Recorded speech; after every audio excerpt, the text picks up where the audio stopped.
தெரியும் கோபி. நீங்க கிளம்பி போகும்போதே பெரேசுடன் இப்படிதான் நடந்துப்பான்னு எனக்கு நல்லா தெரியும். என்ன செய்ய, நம்ம விதி.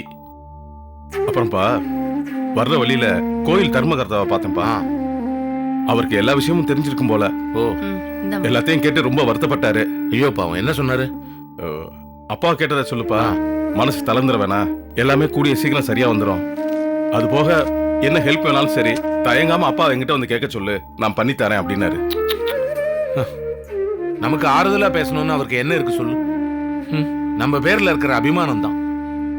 யார் யாரோ நமக்கு ஆறுதலா இருக்காங்கப்பா. குடும்பத்துல பிறந்தவன் தான் இப்படி பண்ணிட்டு போயிட்டான்.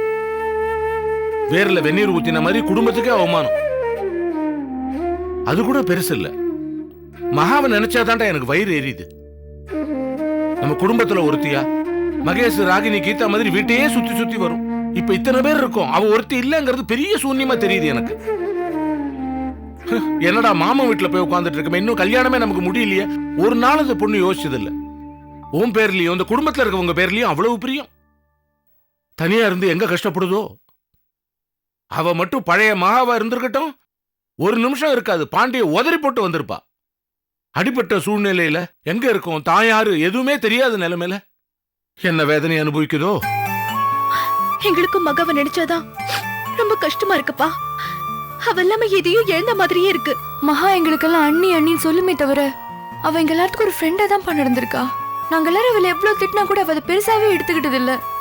எனக்கு மேக்ஸ் எல்லாம் ரொம்ப பொறுமையா சொல்லி கொடுக்கும்பா. கல்யாணத்துக்கு அப்புறம் மகா இங்கேயே வந்து இருந்துரும் ரொம்ப சந்தோஷமா இருந்தேன். நிஜமாவே மகா இல்லாதது நம்ம வீடு நல்லாவே இல்லப்பா. நாங்க 5 பேரும் 5 பேருன்றது போய் மகாவோட சேர்த்து 6 பேரா தான் இருந்தோம். ஆனா இப்ப மகா இல்லையே பெரியப்பா. அப்பா, குடும்பத்துல ஒருத்தரை இழக்கிறது எவ்வளவு வருத்தமான விஷயம். பாண்டி இல்லன்றதுக்காக நாங்க வருத்தப்பட்டதே இல்ல. ஆனா மகா இல்லன்றது எங்களால தாங்கிக்கவே முடியல பெரியப்பா. பாத்தியா கோபி, மகா ஒருத்தி அத்தனை பேர்த்தையும் எவ்வளவு பெரிய பாதிப்பை ஏற்படுத்தி இருக்கான்னு. அம்மா, நீங்க யாருமே சாப்பிடல. பாவம், இப்ப இருக்கிற நிலைமையில சாப்பிடணும்னே தோணி இருக்காது. எனக்கும் அப்படித்தான். இருந்தாலும் பட்டினி இருக்கக்கூடாது.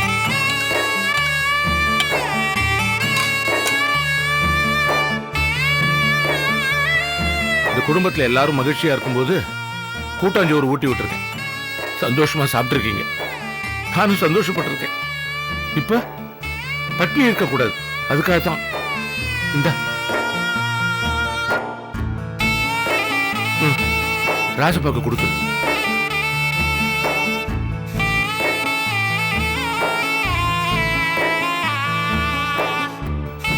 மகேஷ்,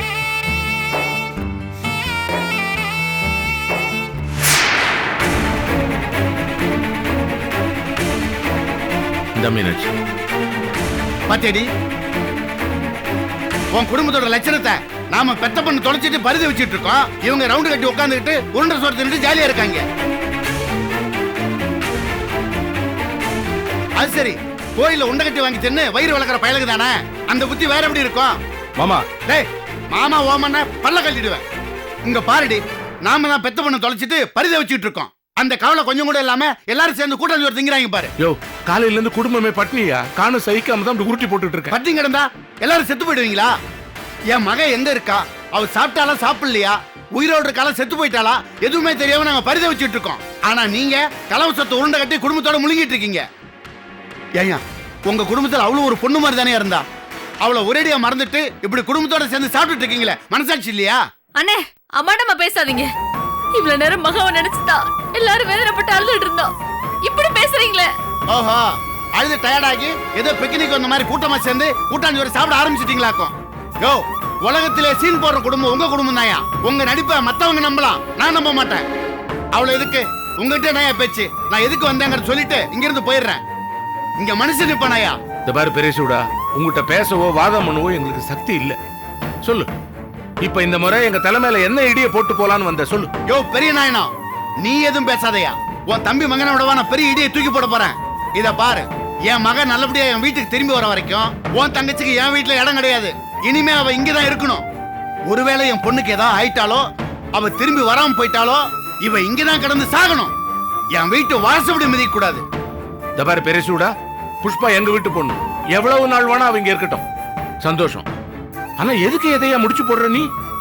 ஏற்கனவே அவன் நொந்து போயிருக்கா, இன்னும் ஏன் அவளை நோக அடிக்கிற நீ? யோ நித்யா, உன் அட்வைஸ் எனக்கு ஒன்றும் தேவை கிடையாது. இங்க பாருடி, உன் குடும்பம் பண்ண தப்புக்கு இதுதான் சரியான பாடம். நீ இங்கே கடை, உன்னை பார்த்து பார்த்து அழுதாதான் இவனுங்களுக்கு புத்தி வரும். கடந்து தொலை.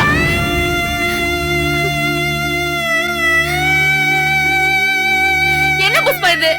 ஏன் உன் புருஷன் இப்படி பேசிட்டு போறாரு? ராவும் பகலமா மகாவை நினைச்சுதான் புஷ்பா நாங்க எல்லாரும் அழுதுகிட்டு இருக்கோம். அது அவருக்கு தான் தெரியல, உனக்கு கூடவா தெரியாது? அவனுக்கு தெரியாம போட்டோம் புஷ்பா, உனக்கு தெரியாது? மகா இந்த குடும்பத்துல எங்களுக்கு எல்லாம் ஒரு பொண்ணு மாதிரி. மாமா வாங்க வாங்க. வாங்க. மாப்பிள்ளை, வாங்க வாங்க வாங்க.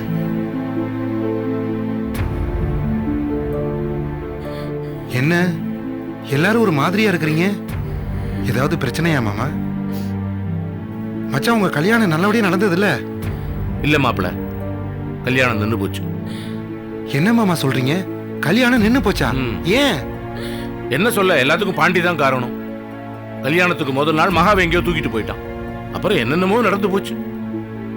மாமா அந்த பாண்டி பையன் ஒரு மோசமானவன். அவனால ஏதாவது ஒரு பிரச்சனை யாருக்காவது வந்துகிட்டே தான் இருக்கு. சரி, இவ்வளவு நடந்திருக்கு, எனக்கு எப்படி தெரியாம போச்சு? எப்படிங்க தெரியும்? போனை எந்நேரம் பார்த்தாலும் சுவிட்ச் ஆஃப் பண்ணி வச்சிருக்கீங்க. அப்புறம் எப்படி நாங்க உங்கள்ட்ட பேசுறது? இல்ல மச்சான், அது வந்து நான் இங்க பாருங்க, நான் ட்ரை பண்ணேன், மகேஷ் ட்ரை பண்ணுச்சு, அப்பா ட்ரை பண்ணாங்க, எல்லாரும் மாத்தி மாத்தி முயற்சி பண்ணிட்டு தான் இருந்தோம். ஆனா போன் சுவிட்ச் ஆஃப்ல இருக்கு. போன் வச்சிருக்கிற பர்பஸ் என்னங்க? பேசுறதுக்கு தானே, சுவிட்ச் ஆஃப் பண்ணவா? மச்சான் தயவு செஞ்சு என்னை தப்பா நினைக்காதீங்க. என் முதலாளி அம்மாவோட புருஷனுக்கு உடல்நல சரியில்லை. அதனால தான் அன்னைக்கு நாங்கள் முத்துப்பேட்டைக்கே வந்தோம். அது உங்க எல்லாருக்குமே தெரியும். அவருக்கு செல்போன் சவுண்டு கேட்டாலே அவர் ஒரு மாதிரி ஆயிடுறாரு. அதனால தான் நான் போனை ஆஃப் பண்ணி வச்சிருந்தேன். அந்த டயத்துல தான் நீங்க ட்ரை பண்ணிருப்பீங்கன்னு நினைக்கிறேன். கரெக்ட்டுங்க. ஆனா நீங்க எப்ப ஃப்ரீயா இருக்கீங்கன்னு உங்களுக்கு தானே தெரியும். அப்ப நீங்க மகேஷ் ஃபோன் பண்ணிருக்கலாம் இல்லையா? மகேஷ்க்கு இப்ப இருக்க ஒரே ஆறுதல் நீங்க மட்டும் தாங்க. நீங்க போன்ல பேசினா தான் அது சந்தோஷப்படும். அதை நீங்க பண்ணிருக்கலாமே. இங்க இருக்கிற பிரச்சனை நீங்க வேற இப்படி நடந்துக்கிறீங்களே. சாரி மச்சான், ஏதோ ஒரு வேலையா இருந்துட்டேன். அதான் இப்ப நான் வந்துட்டேன்ல. கோபி, அதான் அவர் வந்துட்டாரே கோபி, ஏன் கேள்வி மேல கேள்வியா கேக்குற? மகேஷ், அவர் கொஞ்சம் உள்ள கூட்டு போ. சரிப்பா. சரி, அக்காவும் மாமாவும் எங்க?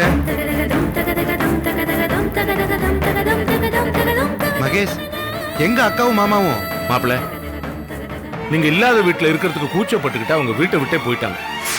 வீட்டை விட்டு போயிட்டாங்களா? ம். என்ன மாமா சொல்றீங்க? எங்க போனாங்க? மகேஷ், மாப்பிள்ளை உள்ள கூட்டு போய் விவரம் சொல்லு. வாங்க.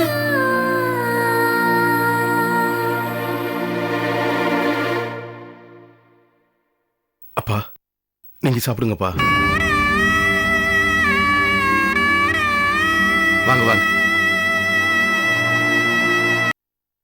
லெட்டர் எழுதி வச்சுட்டு போயிட்டாங்களா?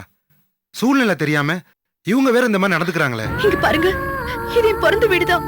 ஆனா இங்க இருக்கிறது எனக்கு என் மனசுக்கு சரியா படலுங்க. சொந்த வீட்லயே ஒரு வேத்தாலா அனாதையா இருக்க மாதிரி இருக்குங்க. ஒண்ணு நீங்க என்ன கூட்டிட்டு போகணும், இல்ல நீங்களாவது இங்க இருக்கணும்.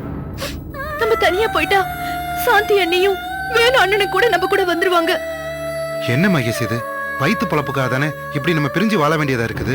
மாசமா இருக்கும்போது மனசு சந்தோஷமா இருக்கணுங்க. இங்கேயே பிரச்சனை மேல பிரச்சனையா இருக்கு. நீங்க என் கூடயே இருக்கிறதாங்க எனக்கு சந்தோஷம். சரி மகேஷ், மருந்து மாத்திரை எல்லாம் வேலைக்கு தவறாம சாப்பிடறல்ல? ம், ஏதோ அது வச்சு கேட்கணும்னு தோணுச்சே, அது வரைக்கும் சந்தோஷம். என்ன மகேஷ், எவ்வளவு ஆசையா நான் உன்னை பார்க்க வந்திருக்கேன். நீ இப்படி பேசினா எப்படி?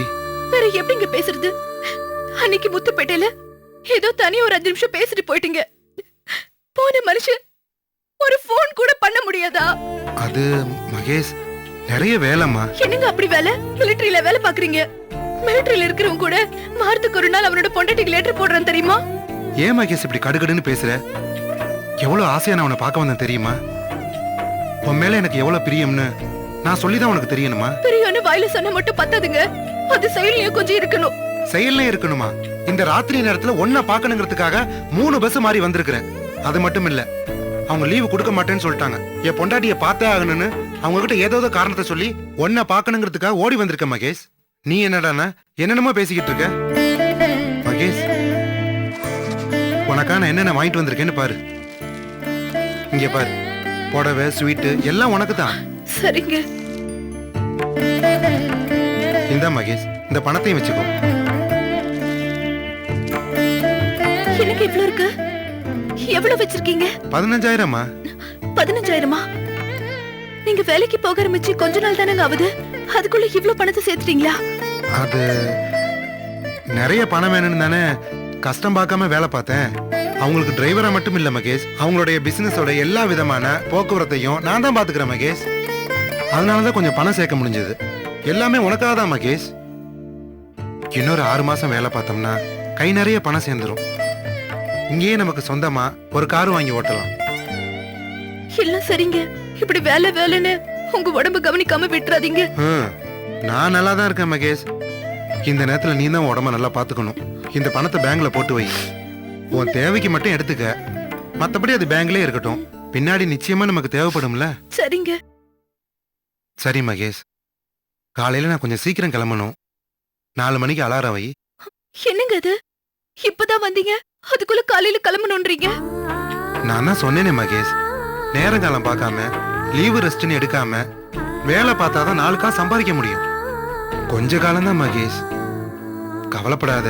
அப்புறம் நான் உன் கூட தானே இருக்க போறேன்.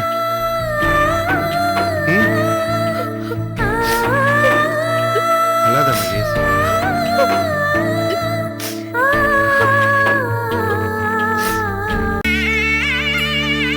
இந்தாங்கம்மா, உங்க பொண்ணு மகா பேர்ல அர்ச்சனை பண்ணிருக்கேன். உங்க பொண்ணு சீக்கிரம் கிடைச்சிருவாங்க. ரொம்ப சந்தோஷம் சாமி, சீக்கிரமே என் மருமக கிடைச்சிரும். கண்டிப்பா கிடைச்சிருவாமா. கோபி, மகா கிடைக்கணும்னு அடிப்பிரதட்சணை வேண்டியிருக்கேன். நீ இந்த தேங்காய் உடைச்சிட்டு வந்துரு, நான் அடிப்பிரதட்சணை பண்ணிக்கிட்டு இருக்கேன்.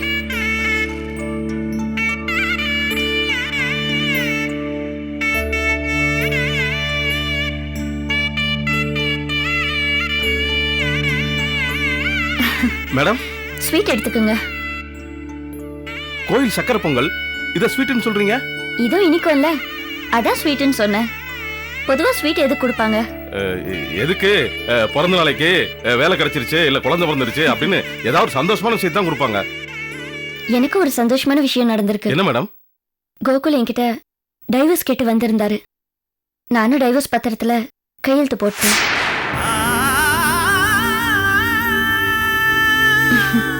எந்த பிரச்சனையும் இல்லாம, இழுபறி இல்லாம மியூச்சுவலா 2 பேரும் பிரிய போறோம். இதுதான் சந்தோஷமான விஷயமா மேடம்? பின் இல்லையா கோபி?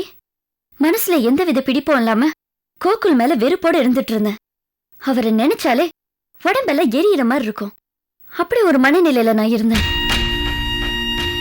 நான் முழுசா வெறுக்கிற ஒரு மனுஷனோட கல்யாணம்னு ஒண்ணு நடந்ததால ஏதோ கண்ணுக்கு தெரியாத ஒரு கூண்டுல மாட்டின மாதிரி ஒரு மனநிலையில இருந்தேன்னா, இப்ப அதுல இருந்து விடுபட்ட மாதிரி ஃப்ரீயா இருக்கிறேன். என்ன கோபி, பேசாம இருக்கீங்க? இதுல நான் என்ன மேடம் பேசுறது? நம்ம சொசைட்டியை பொறுத்த வரைக்கும் டைவர்ஸ் அப்படிங்கிற ஒரு விஷயத்தையே யாரும் சரியான கோணத்திலே பாக்குறது இல்ல.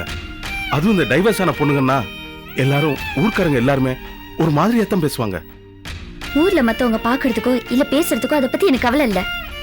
கோகுல் கிட்ட நான் மாட்டிட்டு அவசரப்பட்டப்போ எனக்கு இந்த ஊரை வந்து நின்னுச்சு. ஏன் பிரச்சனை, ஏன் வாழ்க்கை, அதை எப்படி வாழணும்னு நான் தான் தீர்மானிக்கணும். நல்ல வேலை எங்க அப்பா என்ன புரிஞ்சுக்கிட்டாரு. என்னோட முடிவை அவர் சரியா பாக்குறாரு. எனக்கு அது போதும் கோபி. நல்ல விஷயங்க. இதுல உங்க அப்பாவோட சம்மதம் ரொம்ப முக்கியம். கல்யாணம் ஆகி கொஞ்ச நாள் ஒரு தப்பான உறவுல போய் மாட்டிக்கிட்டேன். இப்ப மறுபடியும் தனியால ஆயிட்டேன். அவ்வளவுதான் கோபி. மத்தபடி இத பத்தி பேசுறதுக்கு பெருசா ஒண்ணுமே இல்ல. சரி, என் விஷயத்தை விடுங்க. மகாவை பத்தி ஏதாவது தகவல் கிடைச்சதா?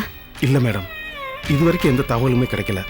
வீட்டுல எல்லாரும் ஒரே டென்ஷன் ஆகும், ரொம்ப அப்செட் ஆகியும் இருக்காங்க. அதுவும் இந்த அத்தையும் மாமாவை பத்தி சொல்லவே வேணாம். சேலை ரத்தக்கரையோட வந்ததுல இருந்து ரொம்ப ஆடி போயிருக்காங்க. எங்களால அவங்கள சமாதானப்படுத்தவே முடியல. மகாக்கு இதுவரை நடந்தது நினைச்சும், இப்ப அவளுக்கு என்ன நடந்திருக்குமோங்கிறத நினைச்சும் பயந்துகிட்டு இருக்காங்க. என்ன பண்ண முடியும் சொல்லுங்க? என்னால உங்க சூழ்நிலையை புரிஞ்சுக்க முடியுது. அங்க என்ன நடந்திருக்கும்னு நீங்க நினைக்கிறீங்க? தெரியல. ஒருவேளை உண்மையிலேயே பாண்டியால மகா உயிருக்கு ஏதாவது ஆபத்து வந்திருக்குமோ? நிச்சயமா இருக்காது மேடம்.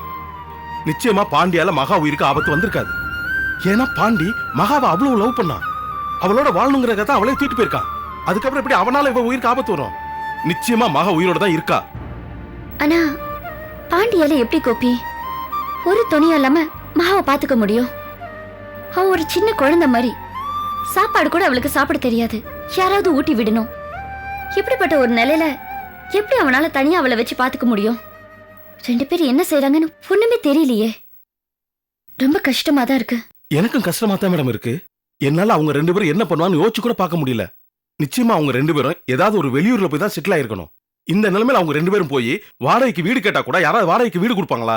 ஒருவேளை பாண்டிய மகாவும் கல்யாணம் பண்ணிட்டு வாடகைக்கு வீடு கேட்டா கொடுப்பாங்கல்ல? இருக்கலாம் மேடம். 2 பேரும் கல்யாணம் கூட பண்ணியிருந்திருக்கலாம்.